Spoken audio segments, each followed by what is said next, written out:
गोबर मात पाथर पूजत रहाव, अब बानवा चूल्हा फुकनी है। इसलिए देखिए, सिंदूर को लोग सुहाग कहते हैं, लेकिन ब्राह्मणों ने इस सुहाग को भी गाय के पैखाना में लगवा देता है, गोबर में टीका मारने के लिए। आप लोग सत्यनारायण कथा में बुलाते हैं पंडित जी को, तो पंडित जी गाय के पैखाना छूटा नहीं है अपने, कहेगा जजमान गाय के गोबर तनी गोल करके लेने आबू। पंडित नहीं छूता है, गोल करके आप दीजिएगा, केला के पत्ता पर या कोई पत्ता पर रखवा देगा, दोसर पत्ता से ढक देगा और लबका धोती गमछा उसको ओढ़ा देगा। पूजा शुरू हो जाएगा, मेवा मिष्ठान सब उस पर चढ़ाएगा।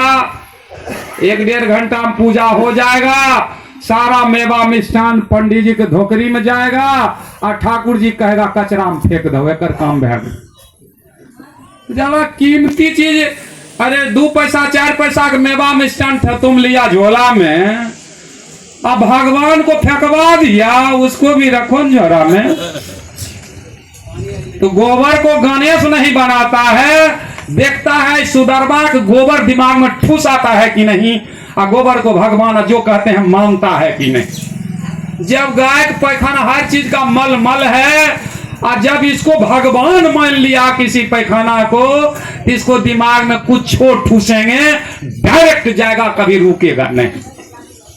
वो इंटरव्यू ले रहा है जी पैखाना का भगवान कहता है कि नहीं।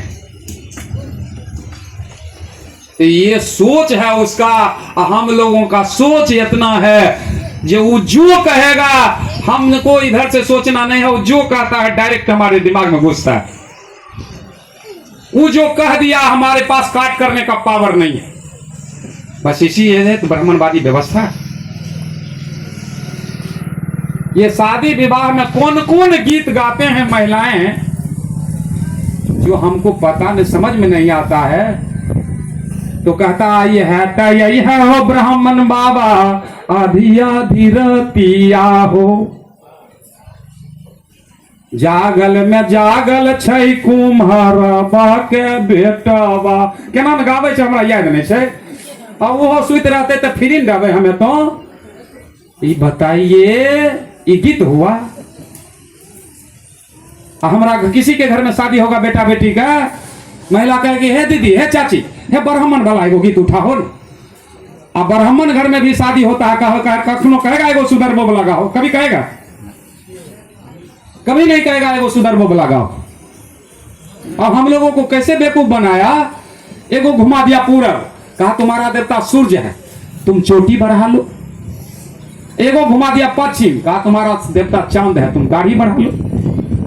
दोनों को एक नहीं होने देता है, दोनों को टकराता है, दाढ़ी चोटी का मामला है। अब दोनों में से जिसका बेटा आगे बढ़ता है उसको दामाद बनाता है कि नहीं? आप लोग बोलिए हाँ या नहीं? बनाता है कि नहीं? आप लोग कुछ बोलते नहीं है, हाँ या नहीं? बनाता है। अब फिर हम उसके बात को समझ नहीं पाते हैं, वो बेवकूफ हमको आपस में लड़ा रहा है। अभी हिंदू का सबसे बड़का नेता भारत के प्रधानमंत्री नरेंद्र मोदी, और उसको माय मरा छुट्टा छुक्का का 1% उस पर असर हुआ, पोगा पंथी का 1% असर हुआ, मरा जला दिया। अब कोई कार्यक्रम हुआ, और सुधरबा जिसको पेट नहीं चलता है, उसका बेटा बाप बेटी या बाप माँ दिल्ली में मर जाएगा, बंबई में मर जाएगा, पता नहीं कौन गाड़ी से छुटका घर तक पहुंच जाता है। रामविलास पासवान अति कहते हैं, रामविलास पासवान का भाई मरा था तो उसको छुटका नहीं हुआ था। अभी हाल में पप्पू यादव के पिताजी मरे, पप्पू यादव को छुटका हुआ। उस कार्यक्रम में हम भी गए थे और झारखंड के मुख्यमंत्री जी भी आए थे। जरा भी भेदवादी पोगापंथी जरा सा भी कम नहीं हुआ। शरद यादव मर गए, उनको बेटा छुटका लगा। शरद यादव तो मरने के बाद तो पहले कह दिए थे जो हम मरेंगे, हमारा छाई भी नदी में न मत बहाना क्योंकि पानी दूषित हो जाए। लेकिन जिसको पेट नहीं चलता है वो 18 वो क्रिया कर्म करवाए। हम कहते हैं जो माँ बाप को, जिंदे माँ बाप को खाना नहीं देता, अब मरने के बाद देखते हैं रंथी में मेवा मिष्टान क्या कहते हैं सेव